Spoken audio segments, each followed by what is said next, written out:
Hi, guys. All right, so we're going to um, pick up 3 keys. Remember, we left off front desk. I was trying to find it. And we talked a little bit about the summary from front desk yesterday. And we're going to continue the adventure with Mia. Where is she? Mia, Jason, and Lupe. Okay, at the Cala Vista.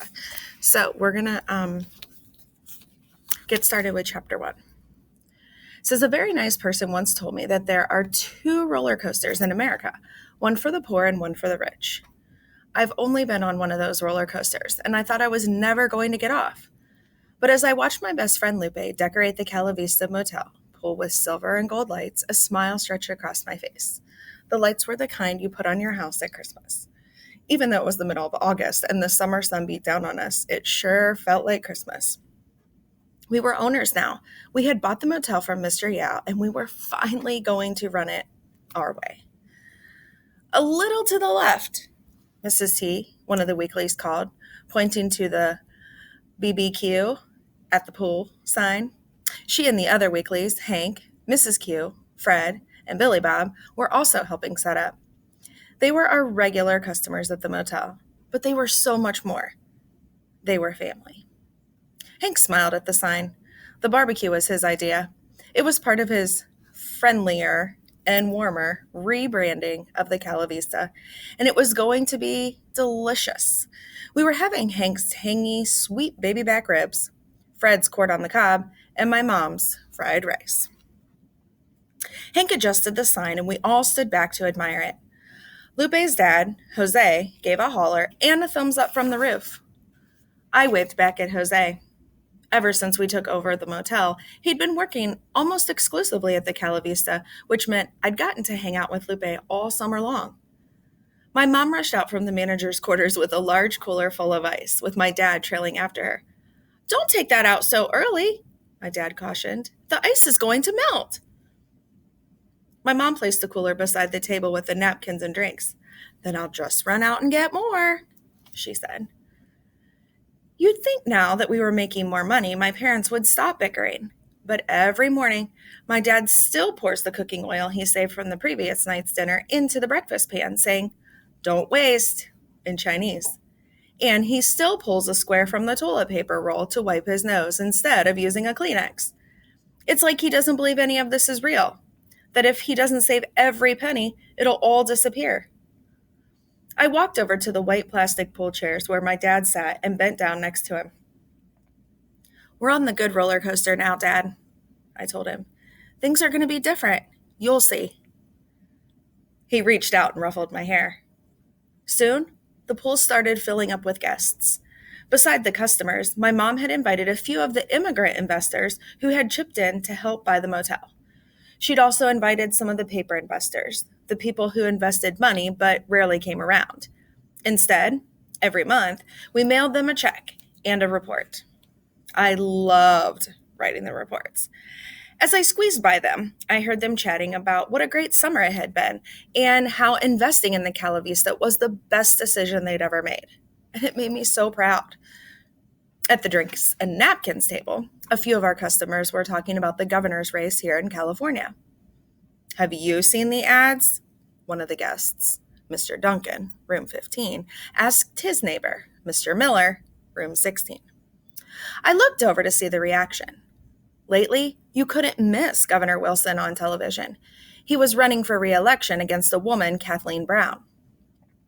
His campaign ads showed people running across the U.S.-Mexico border while a creepy low voice bellowed, "They keep coming."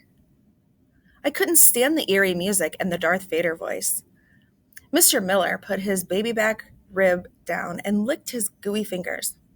I'll tell you something. If those illegals keep coming, there'll be nothing left for the rest of us, he said. I glared at them out of the side of my eyes. The term illegals, it was so mean. It always made me jerk backwards whenever I heard it. I wanted to take his gooey baby back rib and stick it in his hair. Instead, I looked around for my best friend Lupe. She was up on the roof with her dad watching the sunset. I waved and smiled at her, remembering the long, wonderful summer we'd had, all the late afternoon swims in the pool and game nights in Billy Bob's room.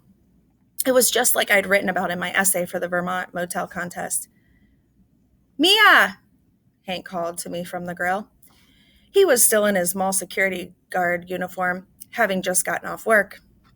The hours were long at his job, but he was hopeful that a big promotion was just around the corner, which would mean he'd have more free time. Hand me those napkins, will ya? Hank asked me with a smile. I got Hank a thick stack of napkins. As he grilled the ribs, I told him what I'd heard Mr. Miller say.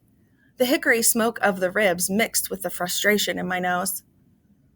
It's those awful ads, Hank said, frowning. He brushed the ribs with his honey barbecue sauce. They're just scapegoating the immigrants for California's problems. What goating? I asked. I pictured a billy goat in the middle of the pool, bleeding and splashing toward us. Scapegoating's when you blame someone else for things that go wrong, even if they had nothing to do with it, Hank explained. He adjusted his hat to block the lazy summer sun from his eyes. There's a word for that? I thought that was just called plain old mean, I said. Hank chuckled. As the ribs sizzled on the grill, I thought back to last year. Is it kind of like when we had to pay Mr. Yao for the broken washing machine? I asked Hank, wincing a little at the memory. It had been a long, hard year, and sometimes I still got goosebumps when I thought about the many, many things Mr. Yao docked for our salary. Exactly, Hank said, tapping the meat with his barbecue fork. Put it this way. Governor Wilson has a very large broken washing machine, called the California economy, and now he needs someone to blame. Mother waved at me from the other side of the pool. She and my dad were standing next to their friends, Uncle Zhang and Auntie Ling. I waved back and said, "Be right there." Then I turned to Hank and asked, "But why immigrants?" He put his barbecue prong down and thought for a minute. Finally, he said, "Because it's easy to blame those in a weak spot." As Hank returned to his barbecue, I thought about Lupe's 2 roller coasters, saying, it was bad enough to be stuck on the poor one without other people trying to make the ride even longer and more shaky. I stared into the blurry heat above the grill, my heart thumping. After the guests left later that night, I found Lupe sitting on the stairs in the back of the motel. I took a seat next to her. Can you believe it's already the middle of August? Lupe asked, leaning her head against my shoulder and smiling in the dreamy, sticky heat. We looked up at the bright full moon and listened to the fireworks going off at Disneyland 5 miles away. We couldn't see them, but we could hear them every night. I wish the summer would never end. Me too, I said. Lupe offered me a watermelon wedge from her paper plate, and I bit into it, the sweetness of the watermelon lingering on my tongue. As I gazed up at the stars, I thought about how amazing this was, to be able to sit here and listen to the fireworks and not have to worry that Mr. Yao might drive over and yell at us to get back to work. Now, instead of threats and harassment, we had a new credit card reader, a new vending machine, how to navigate America classes for new immigrants on Wednesdays, hosted by Mrs. T and Mrs. Q, and Lucky Penny search nights on Tuesday, organized by my dad. My parents were no longer walking zombies, thanks to a sign up at the front office that Lupe and I made that said, "Catching some Z's. Please come back in the morning. The front desk is open from 7 a.m. to 11 p.m. The first night my parents put up that sign, they kept waking up at night, hearing customers in their heads. It was as though people were checking in between their right ear and their left ear. It took a week for them to accept that they were no longer nocturnal, but finally they started sleeping soundly all night long. Lupe turned to me and asked, "We're still going to do this when school starts, right? Check people in together?" Are you kidding? Of course! I loved working at the front desk with my best friend. Best friend. I rolled the words around in my mouth. They were words I never got to say before. Having moved to 4 different schools for 6 different grades, now I got to say them whenever I wanted. Oh, I almost forgot, Lupe said, pulling a piece of paper from her pocket and handing it to me. My dad had to go home early, but he said to give you guys this. I opened the note. The words Channel 624 and Channel 249 were scribbled inside.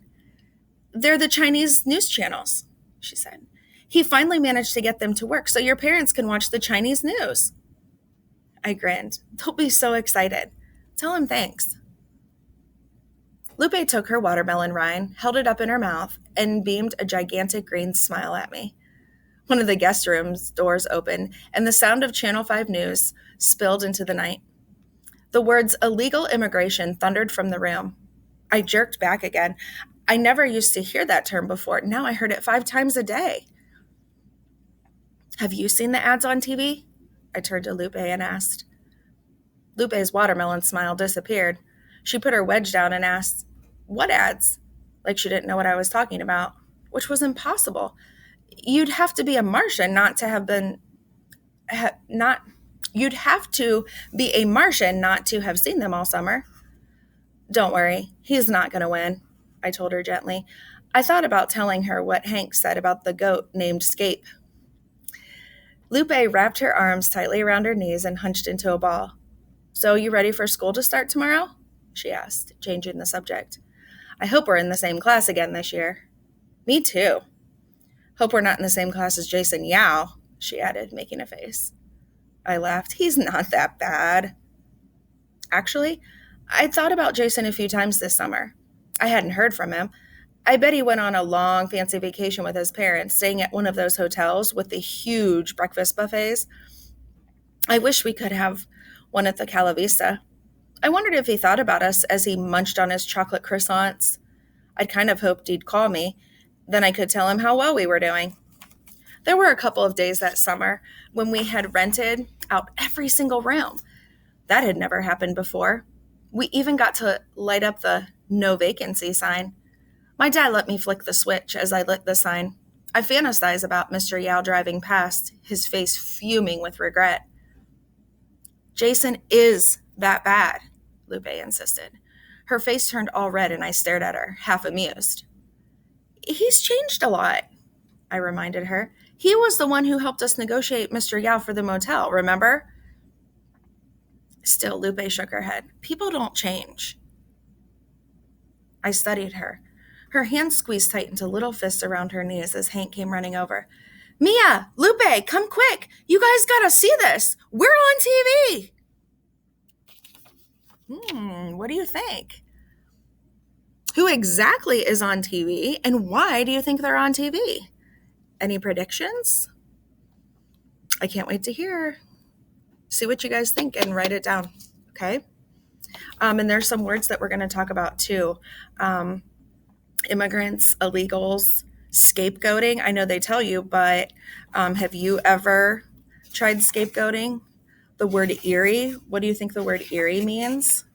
We're going to talk about some of those things, okay? Thanks for listening.